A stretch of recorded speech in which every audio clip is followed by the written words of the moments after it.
afternoon, ladies and gentlemen. I have the privilege of introducing Mr. Arvind Datar. He is a senior advocate of the Madras High Court and the Supreme Court of India. And apart from having a law degree, he is also a qualified cost and works accountant. Mr. Datar set up his practice in 1984 in Madras High Court and now specializes in taxation, company and constitutional law. He is the author of a commentary on the Constitution of India, 2nd edition, Guide to Central Excise Law and Practice, Central Excise Procedures, and has written over 150 articles for various journals and newspapers. He is the general editor of the prestigious Ramaya's Guide to Companies Act and the chief editor of the seminal book, the 10th edition of Kanga and Palkiwala's Law and Practice of India. All these books are a must in every law firm's legal life. Ladies and gentlemen, please welcome Mr. Arvind Datar, an outstanding lawyer and a great human being to speak. I must thank all of you for spending a Friday evening listening to a lecture on corporate frauds. Before I go further, I must tell Suchita, Dalal and Debashish that they've mentioned some astute lawyer who asked 6 questions. May I make an RTI application and know the name of that lawyer? It's sitting right here,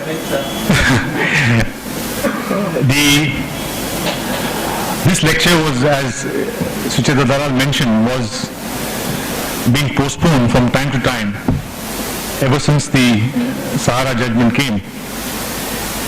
And I could not speak earlier because I was busy with the 10th edition of Kanga and Palkiwala's income tax, and I kept postponing this particular lecture. In fact, I had stopped going to most of the high courts so that I could devote more time at the last stages of the book. Finally, this lecture was fixed on January, and by a happy coincidence, the book also was ready by December. So she suggested, why not have a book launch? And I was quite not very sure about it because except that Courtroom Genius released, none of my books had a book launch as such. And perhaps people in Chennai are more shy about these book launches and so on and so forth. My senior told me that lawyers are supposed to be shy people. And even today we hesitate going before the television. Not anymore. Before I start the lecture, Mr. Bapu Malcolm asked me to first tell the audience, what does one mean by fraud? He said, your topic is corporate frauds, but what do you mean by fraud? Well, I never thought about that. I thought all of us assume that we know what is fraud. But I think it's an important point he raises. You know, Victor Hugo always said that when you speak, define your terms. Now, as far as fraud is concerned, I just, sorry to be slightly legalistic, but I'll answer his question. Fraud is defined in section 17 of the Contract Act and consists of 4 components. First is suppressio veri, suppressing the truth. When is fraud practiced? 1, if you suppress the truth. Second, suggestio falsi, you make a false suggestion. The third ingredient in section 17 is making a promise without intention of keeping it. That is fraud. And the last is an omnibus clause, any other act fitted to deceive. Any other deceitful act is fraud, because as one law lord said, one cannot anticipate or one cannot limit the human ingenuity to commit more and more types of fraud. And interestingly, the explanation to the section says, whether silence amounts to fraud. And the answer is silence will amount to fraud if there is a duty to speak. So this is the meaning of fraud: suggestio falsi, suppressio veri, breaking your promise, and any act fitted to deceive. So I think I have answered your question. Now let me go straight away to the subject. After practicing for 3 decades, one thing which I was repeatedly struck was the enormous delay in bringing the guilty to book. One almost paid a premium on defaulters, and I kept asking the question why. I've been addressing seminars, making representations to the Law Commission and so on, but with little avail. Before I come to India, I'd just like to tell you a short story. All of you must have heard of Rajat Gupta, who was the first non-American president or managing director of McKinsey and Company. And if you read his life, it's almost a fairy tale. He was a person who was orphaned. He went to IIT Delhi, he went to Harvard Business School, joined McKinsey, and in 1994, he became the president of McKinsey, or the managing director of McKinsey, at just 48. He ultimately left McKinsey in 2007. And if you read his life, he seems to be an all-rounder, brilliant at academics, in dramatics, student leader, a spectacular achiever in every sense of the word. But 3 phone calls, just 3 phone calls, finished his career.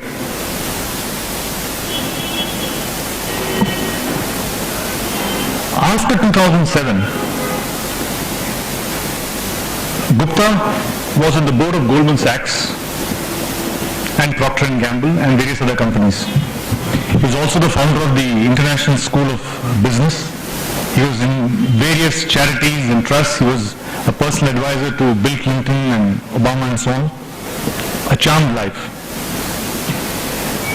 In September 2008, he attended a board meeting via conference call with Goldman Sachs, and he learned that Warren Buffett was going to invest $5 billion in Goldman Sachs. Warren Buffett's company Berkshire Hathaway was going to invest $5 billion in Goldman Sachs.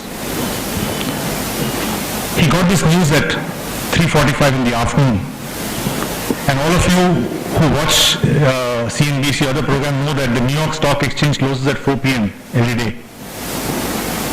16 seconds after he put the phone down, he makes a call to Rajaratnam.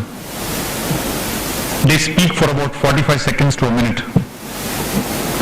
2 minutes before the stock exchange closed, Rajaratnam places an order to buy wants to buy 300,000 shares of Goldman Sachs just 2 minutes before the exchange closes. He is able to get only 200,000 shares. And Goldman Sachs makes the announcement after 4 p.m. Normally they make the announcement after the exchange closes that Warren Buffett, the legendary investor, is going to put $5 billion into their company. The share price goes up by almost $4 per share overnight. Next morning, Rajaratnam sells the entire 200,000 shares and makes $800,000. Second phone call. This time it is in October 2000, 1 month later. Again there is an audit committee conference call with Gupta. He's a director, and he's told that for the first time in the history of Goldman Sachs, the company will make a loss. It has never happened before. 23 seconds later, he calls up Rajaratnam, and they speak for 13 minutes. Out of the 3 phone calls, only 1 was recorded. He speaks for just 13 minutes to Rajaratnam. The same day, Rajaratnam sells, he had remaining 150,000 shares earlier, he sells those shares. Next day the announcement comes that Goldman Sachs is going to have a quarterly loss, the share prices drop. This time Rajaratnam doesn't make a profit, he avoids a huge loss by selling his shares on the basis of presumably this information. And the final killer was in January 2009 when Rajat Gupta, like so many industry leaders, is in Davos as they call it, the World Economic Forum, which is again going to be held from 22nd January to 25th January this year. This time he gets a call he has a conference call with Procter & Gamble's board of directors. He gets the news that Procter & Gamble is going to do badly that quarter, whereas the market was expecting Procter & Gamble to report huge profits. The reality was just the opposite. He puts the phone down, but calls Rajaratnam 4 hours later. Rajaratnam has no shares of Procter & Gamble. He sells short. He sells shares which he doesn't have. Next day the announcement comes, the prices crash, he makes a profit of a couple of $1 million. That finished Rajat Gupta. Ironically, the prosecutor was Preet Bharara, who is now in the news because of this Devani Khobragade incident. They totally launched 70 prosecutions, 70 cases, and 55 convictions took place. But the point for today's talk is the trial of Gupta started with a charge sheet in October 2011. The trial starts in October 2012. And on the 8th of January 2014, just 1 year and 2 days before, he is sent to 2 years in prison. That's the speed at which the conviction takes place. And this is not an isolated example. If you study these things, these subjects, you'll find Jeff Skilling, for example, who was the Enron managing director, also a very flamboyant personality. His trial started on January 30th January 2006. And in May 2006, he is convicted. A month later, he is sentenced to 24 years in jail for the Enron scam. Ironically, Fortune magazine 4 times made Enron as the most admired company, but this is exactly what happened. But the point I'm making is this is the way in which people are convicted, which perhaps prevents so many other persons from following that particular path. Now let us come to Chennai. In the 90s, you had large number of non-banking companies. Now typically non-banking companies basically financed motor vehicles, scooters and things, assets like this, which are perhaps too small for the banks and too big for the pawnbrokers. So they require non-banking financial sources who can easily deal with the non-organized way in which the motor vehicle sector, the truck market operates. But as the non-banking companies grew, you had specialized non-banking companies who got into teak plantations. We had the famous Anubhav teak plantation where you invest money, they plant teak trees on your behalf. And the point is that by planting 10 saplings of teak trees, you will get, after 10 years, huge teak trees which are expected to sell at several thousand rupees per cubic meter, and you will make money. This was Anubhav Natation's thing, and believe me, he had more than 1 lakh investors who bought the teak plantations and the investment went. Then one person had a goat teak project. You pay 1,000 rupees, he puts 5 saplings and buys a goat. So these kind of combinations came on. And we also have a system, I don't know if you heard in Bombay, we got Nidhis, which is a peculiar legal entity in Tamil Nadu, where basically it's a mutual association, Nidhis, like for example the Palghat Permanent Fund, the Mylapore Nidhi Fund. What they do is, they're basically small savings institutions which are mutual. So if I want to raise money, say for my daughter's marriage or some other program, I'll pledge jewels, take money on interest, and if you see basically Nidhis, they can't go bust because they give 75% of the jewel as security, so security always more. But the plus point of Nidhis was the ceiling limit on fixed deposits did not apply. So they could give 18% interest, 20% interest, and we had the biggest Nidhi, the Royapeta Benefit Fund, RBF as it was called, which raised 440 crores in the 90s from 1,92,000 depositors, 1,92,000 depositors. I knew because I was later, when the company went bust, I was the government nominee director for some time. So this was the kind of company. No, you're supposed to use this money for mutual benefit, a family need, education and so on. But here was this Nidhi financing distilleries and breweries, financing 5-star hotels and so on. Look at how the regulation system works. In September 2009, RBI makes a complete check of this organization and says everything is fine. And on the 5th of November 1999, the company goes bust. Now, in Madras, 1,100 crore rupees were lost by depositors. 4 lakh depositors, so let's say 4 lakh families, saw their savings wiped out. And I remember as a director of RBF, we used to get heart-rending letters saying that my husband died in the Kargil war, I urgently require money, somebody wants money for a leukemia, chemotherapy and so on and so forth, and there's nothing we could do without the court's permission. But the point is, 1,100 crores were lost, 4 lakh depositors, and a avalanche of company petitions in the High Court asking for relief. What did the High Court do? For the first time, we had a wonderful judge called Justice Jaisimha Babu, who made lawyers as administrators because the liquidator could not handle the volume of work. So lawyers became administrators and they worked with the liquidator to recover money. And I'm happy to say that many lawyers did a wonderful job. In some companies they were able to get 100%. In Mercantile Credit Corporation, where I was the amicus curiae, we returned 60% in the rupee, 60 paise per rupee, and so on, but many companies got nothing at all. Keeping in mind the magnitude of the fraud, the Madras High Court started what is called the Economic Offences Wing, EOW, somewhat based on the Serious Frauds Office in Scotland. They are saying that economic offences are special. Most police people know to deal with theft, rape, murder, etc., human body offences, but this is a separate genre, so we require specialized people. There was a police academy. In the police academy, myself and some colleagues, we gave lectures on company law. Chartered accounts were brought in and they taught the police officials the basics of accountancy. After 14 years, not one conviction. Not one conviction. In the tea plantation, the chairman was one Natason. You see, in Madras, you got a very peculiar provision.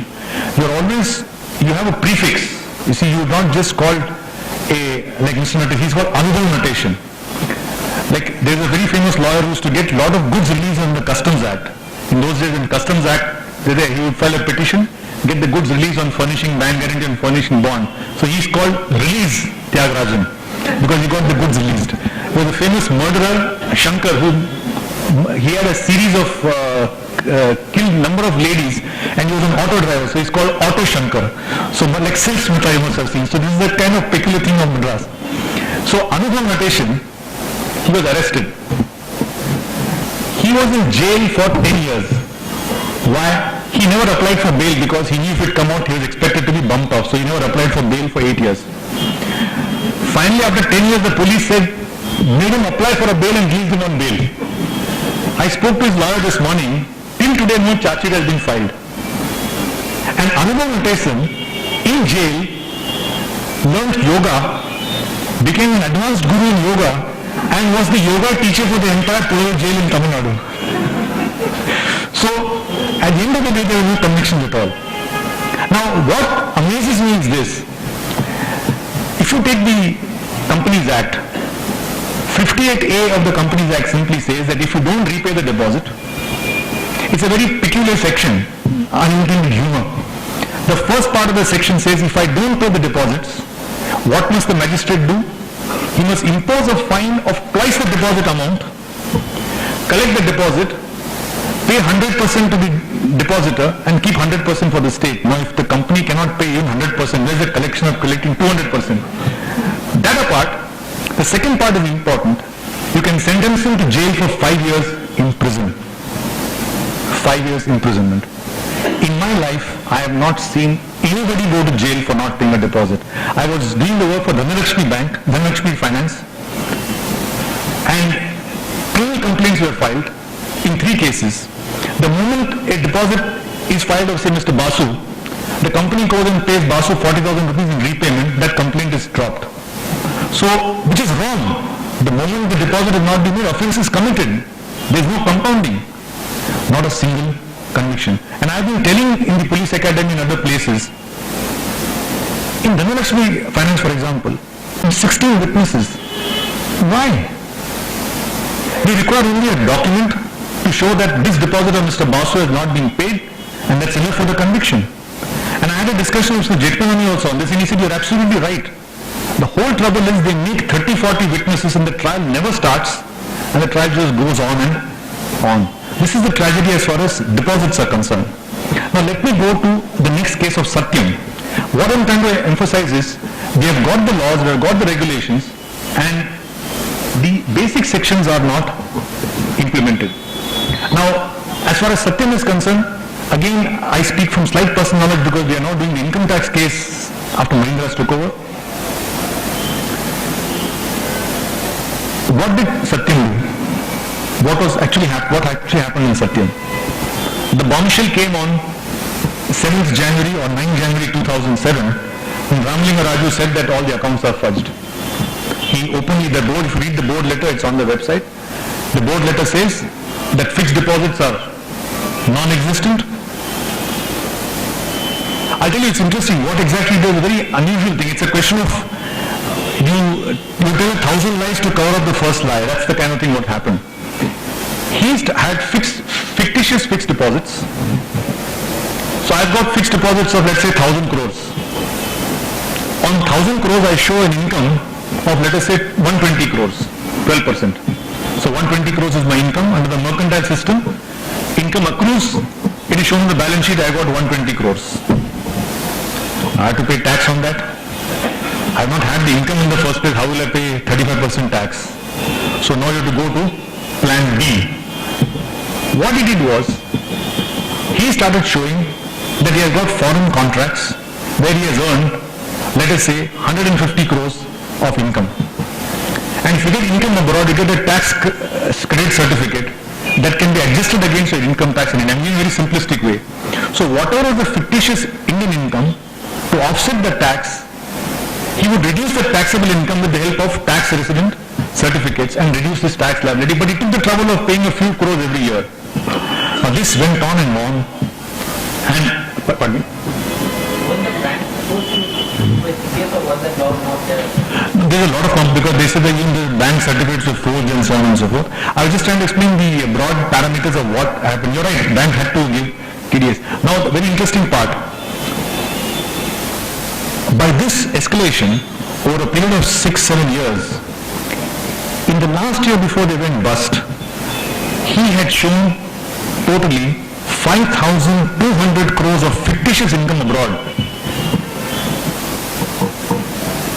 Then, at beyond a point, the balloon simply cannot keep on expanding. It had to burst.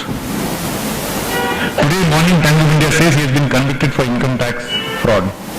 He and his 14 members have been, family, his wife, etc. have been convicted. But I don't know why it took 7 years to do that.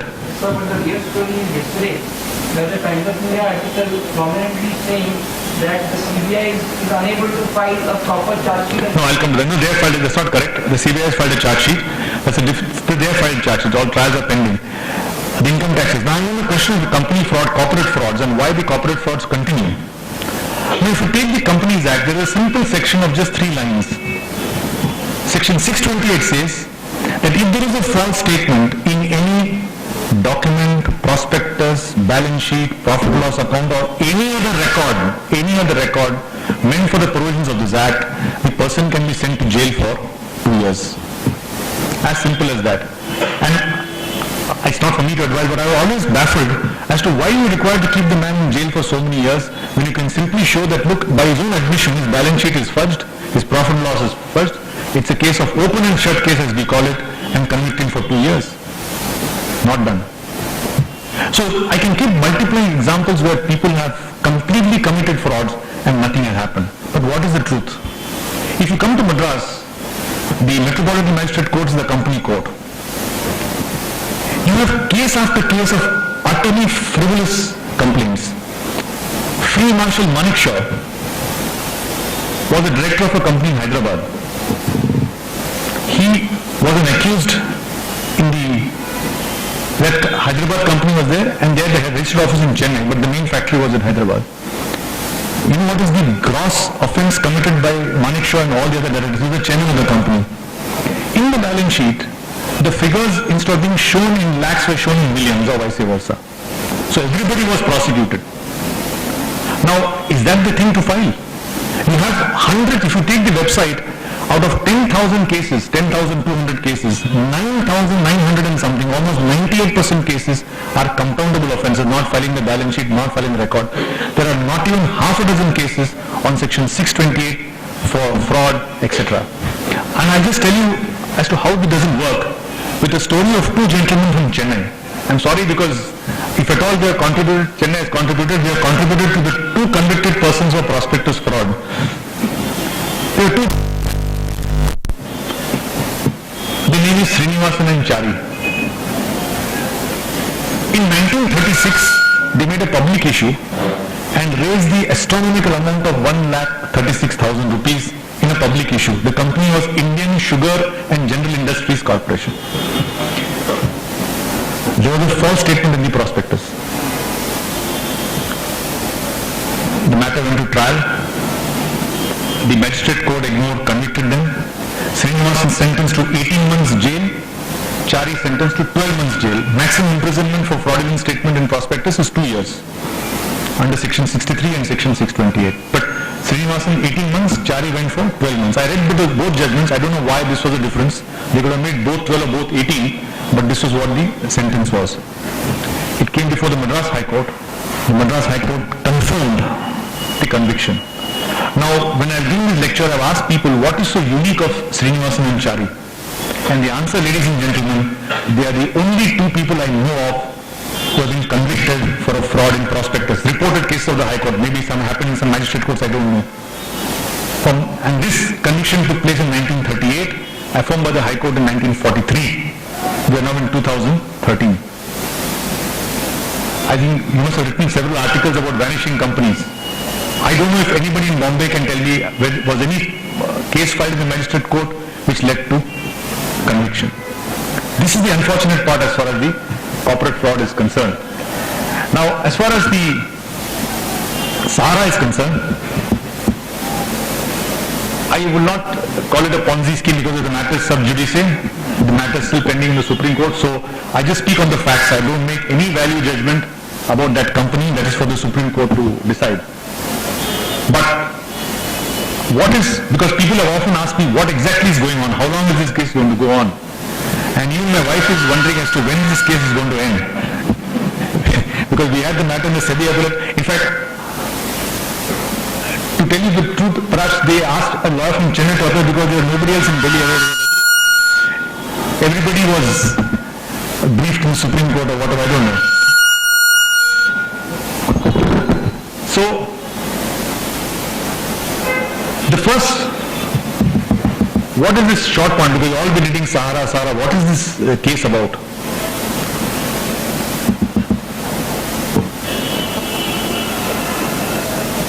You know, you have shares, you have debentures.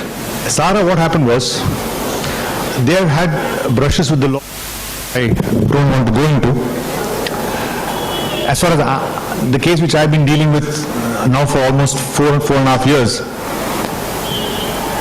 you know, as I said, there are shares and there are debentures, and there is a combination called optional fully convertible debentures. And these two companies started raising monies from the market for optional fully convertible debentures. There's a company called Sahara Real Estate and there's a company called Sahara Housing. And the prospectus, the draft prospectus said that they want to raise this money to put up ports, airports, townships, very ambitious projects. And it all started with one postcard or one letter written by a chartered accountant in Indore, who wrote a letter saying that some other Sahara companies are in trouble, kindly see what this scheme is all about. And that's how the whole thing started going forward. There are other details, but I'll just give you a broad picture. Very interestingly, what they said is, how much money you want to raise? 40,000 crores, 20,000 crores per company, they want to raise 40,000 crores. When will the scheme come to an end? We don't know. When we reach 20,000 crores, we'll close the scheme. So it's normally a prospectus is open from 10 January, it will close on 31st January. All of us know, right? The closing date is known. Here they said the closing date is when we collect the money. So theoretically, if you collect the money in 2020, your scheme will close then. So they said that's the thing. They took an opinion, and believe me, this is based on opinions of some eminent lawyers and Supreme Court judges, which said that this particular option, fully convertible debenture, will not come within SEBI's jurisdiction, it will come within the Ministry of Company Affairs. So it goes to Ministry of Company Affairs, there are not much of regulations. If you're a SEBI company, then you have to file so many returns, you're subject to so many checks and so on and so forth. That's how the battle started. The whole thing was, who will regulate this 40,000 crore issue? Will it be regulated by SEBI or will it be regulated by the Ministry of Company Affairs? The matter was referred to one additional Solicitor General. He said it will come under Ministry of Company Affairs. It was then referred to another law officer. He said no, SEBI will have jurisdiction.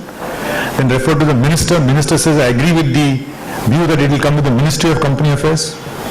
Despite that, SEBI issued a notice and said that please give all this information. Mr. Parasaran, the Attorney General, always tells me that every case is a horoscope. And sometimes there is a destiny for a case, and you find that you make a series of steps which leads you on to one step to the other. So perhaps this case also a horoscope. For some unknown reason, a notice issued in Bombay is challenged in the Allahabad Lucknow bench, which gives a stay of the notice. Now, they wanted to move the Supreme Court to vacate that stay because the notice is stayed, nothing further can be done. The notice issued in December, the Lucknow bench gave a stay. In January, we moved the Supreme Court to vacate that stay. That's how I came into the picture. And one thing led to the other. And the Supreme Court said that, look, let SEBI decide whether it has jurisdiction or not, let it go back. So SEBI said, yes, we have jurisdiction. We went to the SEBI Appellate Tribunal. By that time, they had collected 17,000 crores in one company and another 7,000 crores another company. 24,000 crores had been collected. The SEBI Appellate Tribunal said, your entire scheme is wrong. It's a public issue. You should not have done this without the permission of SEBI. It's not a private issue because Sahara's point was, I never asked the public to buy. It was a private scheme. And the SEBI Appellate Tribunal remarked, how can you have a private scheme with 3 crore investors? In fact, the chairman remarked that this is like all Indians are my brothers and sisters, so the whole parivar is India. That was the remark by the judge in the tribunal. He said, this is like Har Bharat Mera, all Indians are my brothers. We take that pledge, all Indians are my brothers and sisters. And I remember in a lighter vein, we were in school, we used to take the pledge that all Indians are my brothers and sisters, and we would just be very careful and say all are my brothers and sisters except about 50 girls. So we had to be careful, make reserves and provisions. So that apart. So this was the Sahara case. Now the matter goes to Supreme Court. And Supreme Court, when it went to the Supreme Court, what the SEBI urged was, what are these debentures? They are going to be repaid in 2018, 19, 20, 21. They are 10-year debentures. And the worry of SEBI was, if you are going to repay them in 8 years, 10 years and so on, what is the security the depositors have? Because the scheme is open-ended, we have no information of where the money has gone. So the then Chief Justice Kapadia, he asked them to file an affidavit as to what you have done with the money. And he said, show the assets, because the SEBI tribunal said refund all the money within 4 weeks. So Sahara came and said, no, we invested the money. Then Justice Kapadia said, please file an affidavit where you invested. Now they gave a list of all the places where they have invested. And if you see the affidavit which is given, 64 projects in 64 cities, 37 projects in 37 cities, Andy Valley, this, that, whatever it is, they give an affidavit of where they invested the money. So they told the Supreme Court that don't worry, money is safe. The value is more than 45,000 crores of the assets because land prices have gone up. So if at all were to repay, there is more than enough assets available, depositors are safe. Most important of all, they told the Supreme Court that till 2016-17, we don't have to repay anything to anybody. The earliest redemption starts only at that point of time. Fine, the case went on. We disputed the valuation. Again, each case has its horoscope. So I came and told the court that, look, the valuation seems to be suspect. So the counsel for Sahara said, let's not keep on arguing about valuation, 10,000 crores, 40,000 crores. Let's hear the main case together. Let's hear it together. For some unknown reason, Justice Kapadia asked me, Mr. Datar, are you willing to work in the vacation? Are you willing to work in the vacation? I said, yes, I will. So he said, okay, I'll fix the bench. I'll arrange the bench for the vacation and you come. And he's put up the case, unheard of in the Supreme Court history. He put up a case of fine hearing. He said, I was in court just before the vacation started. He told me that, look, 30th May, item 1, I will arrange the bench, be ready with the case, and please inform Mr. Nariman that it is going to start on that day. They tried to take an adjournment, he said nothing doing. 30th May to 16th June, except for Saturday, Sundays, we argued the case non-stop all those days. And the Supreme Court finally confirmed the tribunal and said, refund all the monies, etc. Now what is the problem? That's very simple. Now the problem is, we got the DVDs from Sahara, Our main contention for the Supreme Court, which is there in the paper today, you collected 24,000 crores. You invested in various properties. You told the court, I don't have to refund at all. What's the problem? Sahara now took the plea that look, out of 24,000 crores, I've already refunded 22,000 crores. So only 2,000 crores is remaining. Therefore, I will give 2,600 crores plus extra 2,500 crores. So 5,000 crores I will pay, remaining I have paid. This is what they have taken a stand in the Supreme Court, that everything is paid. Now this is contrary, our stand is, it is contradictory. On the one hand you say nothing is to be paid till 2016. After the judgment you come and say I have repaid everything. Then they said no, if you now ask me to pay again, I have already paid. If you ask me to pay again, where will I go to pay the money? I have output everything in the assets. Again we pointed out that in the tribunal you said, we have sold all the assets and repaid the depositors because 20,000 crores, even a large company doesn't have 20,000 crores to pay unless you raise it from the market. There will be some news in the market. What is pending now in the Supreme Court is, we have told the Supreme Court, and that's what they have to give in the next 2 weeks. You say that you have refunded 22,000 crores. All I'm asking is, the DVD shows the money has come from Sahara India, gone to these two companies, then it must have been invested, but the return flow of funds is not known. If you have paid 20,000 crores to 2 crore depositors, then the money must come from somewhere. Which property did you sell? Your sold property is worth 20,000 crores, so there must be transfers through banks. It can't be in cash. Where is that money? Now they keep on saying, you please see my redemption vouchers. They have given us 120 trucks of documents and said, look, these are all the people. We saw those documents. We reported to the court that there is one Anirudh Singh. There are 1,441 Anirudh Singhs. Multiple deposits. So like that there were money discrepancies which you pointed out. So I told the court, we'll forget about the deposit, the individuals. Because we've got 50 people working, analyzing these 3 crore documents. If you can show me that you have where the source to repay 20,000 crores, we'll forget everything else.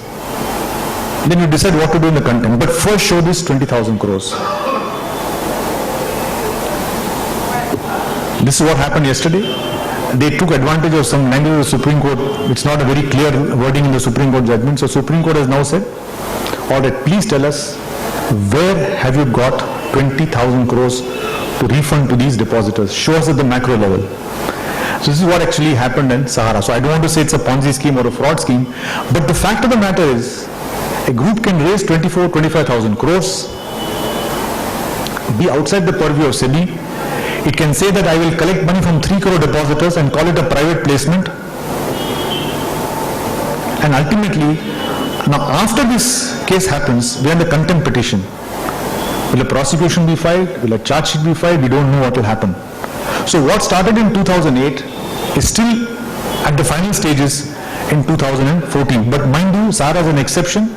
It has moved tremendously fast in comparison with the other cases which have been filed, which have been lingered on for years and years. So this is what I mentioned about the corporate frauds. Now what bothers me as a lawyer dealing with companies and so on the one hand, you don't prosecute known cases of fraud, easy cases of fraud, don't reach convictions, and therefore you generate contempt for the law.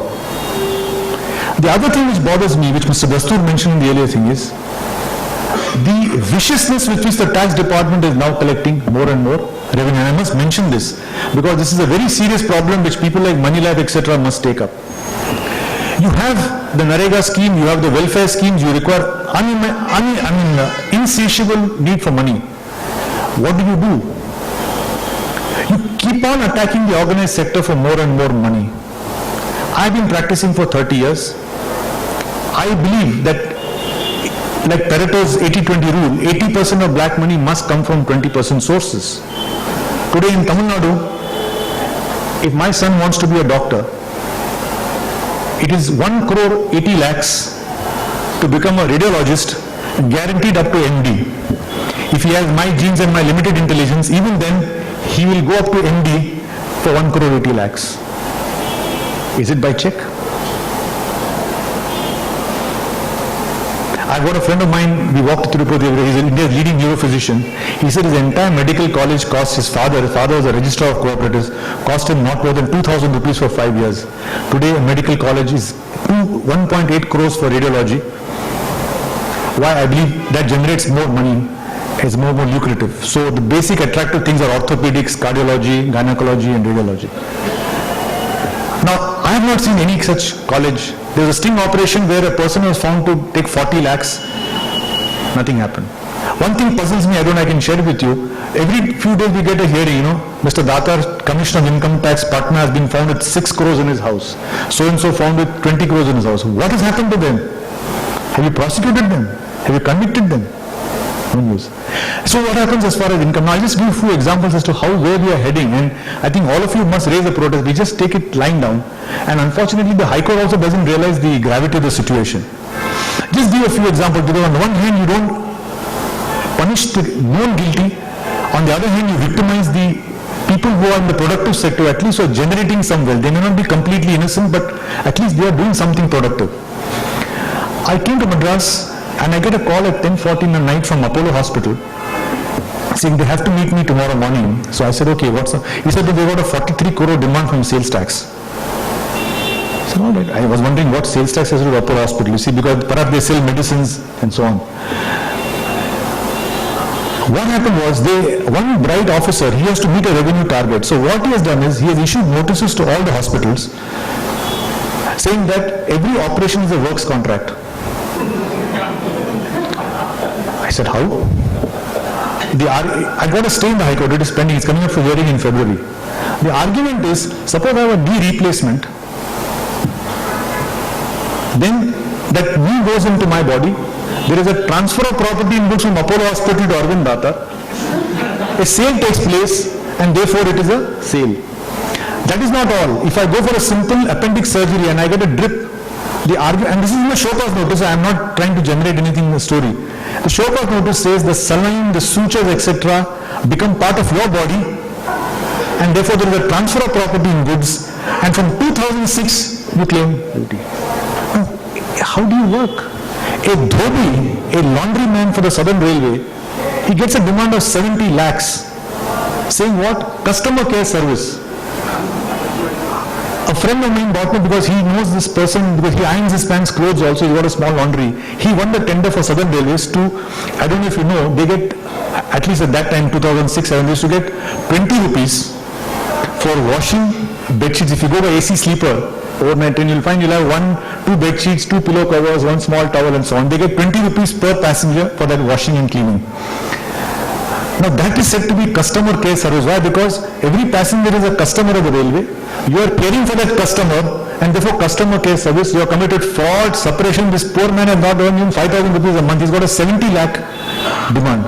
This is how astronomical demands are sought to be made. Now, how does the industry survive? If on the one hand you keep on penalizing the productive sector, on the other you keep ignoring the corporate frauds, it augurs very badly for the country.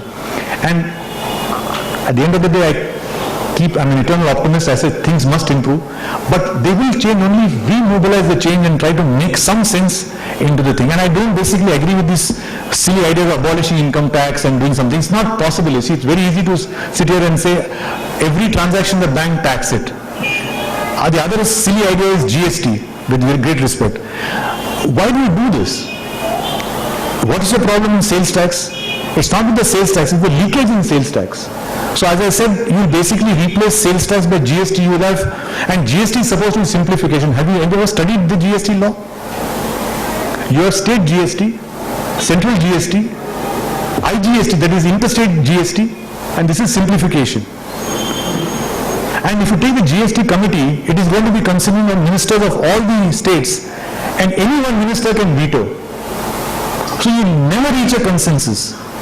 So then digressing, what I wanted to say was, we are coming to a stage where we have to put our heads together and try to say that at least this madness stops, rather than going for large-scale changes like GST, abolishing income tax and so on and so forth. Finally, I'll just conclude by saying that as far as corporate frauds are concerned, we now Incidentally, this year is the Companies Act 2013. The first Companies Act came in 1913, the first major act. So exactly 100 years later, they have replaced the Companies Act. I have my own comments about the act, but it doesn't matter. There, one good thing is they have increased the fines and penalties. Other important change they have made, sorry to be legalistic, they have made all these cases as summons cases. In law, there is a great difference between a warrant case and a summons case. And one reason why the income tax and custom cases don't go to trial is it's a warrant case. Now, what is the warrant case? In a warrant case, under section 245 and 246 of the CRPC, Code of Criminal Procedure, suppose they want to prosecute me for an income tax violation. If the punishment is more than 2 years, it becomes a warrant case.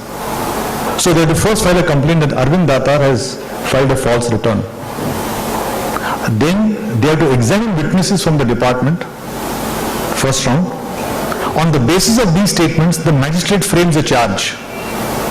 Okay, so there is a complaint, witnesses are examined, then a charge is filed. At that charge stage, you can go to the High Court on a revision, which people do, again it stops. Now, if nothing has gone to the High Court, after the charge is framed, the witnesses are again called for examination. So the income tax officer has to come twice. So invariably what happens is, I commit an offence in 2006, and by the time my trial starts, that income tax officer either retired or is in Bhubaneswar or in Siliguri, he's not interested in coming. I get acquitted. Lack of proof.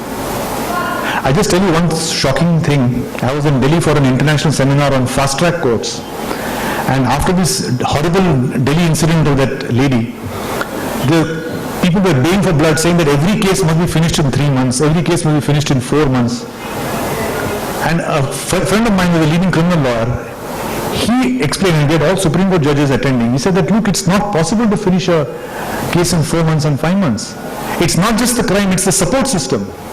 Do you know, I was shocked to learn this, we don't have even half a dozen scientists in the forensic laboratories. Today, in a rape case, very often the evidence is the semen and so on, which has to go for DNA testing. It takes 9 months to complete the sample test. By that time, it has become putrid, the entire DNA evidence has to be rejected. So ultimately, what do? Nobody can acquit now, because the magistrate will be hauled up for having some corruption or something like that. So he simply relies on the statement of the prosecutrix, the complainant, and convicts him. This is the shocking state of affairs. So, like I said, in this Companies Act, they have a wonderful amendment, they made it as a summons case. Once it's a summons case, you can file a complaint, the trial can be over in 6 months. And I really hope that they do this and make it a strong deterrent for corporate frauds. I know that the Moneylife Foundation is doing phenomenal work in bringing to light these ponzi schemes, the fraudulent schemes. They are exposing people from time to time. But at the end of the day, it's a limit to what any organization can do unless the state, because the criminal law can be set in motion mainly by the state. When you file a private complaint, ultimately the investigation all has to be done by the state. It's not like a civil suit which you can prosecute whether you like it or not. So the state is necessarily a partner in that. And what happens here? The message is important. If I know that if I commit a crime, I am likely to be booked and convicted, I'll be careful. I'll be cautious. Why is there no crime? Why is there relatively less crime or less corporate fraud in Singapore? Because you know that if something happens, the odds are enormous that you'll be convicted and serve a long term in jail. You'll not become a yoga teacher. And I sincerely hope that with this new act, a beginning is made, and all I told some people, the former law secretary and so on, you don't have to go after everybody, just take 2 or 3 sample cases from the state of filing charge sheet to trial to conviction or acquittal, finish the case in 1 year. If you do 2 or 3 landmark cases and send major people to jail, just as an example, that will really have a tremendous deterrent effect. Until you do that, no amount of law, no amount of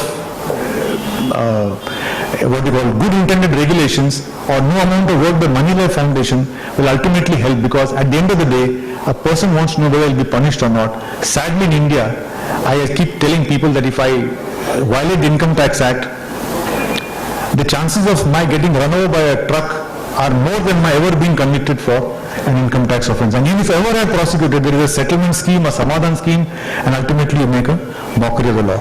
With these few words, I thank the Moneylife Foundation for giving the opportunity. My apologies if I have been slightly legalistic and technical, but I just spoke about my 30 years experience at the bar. Thank you so much.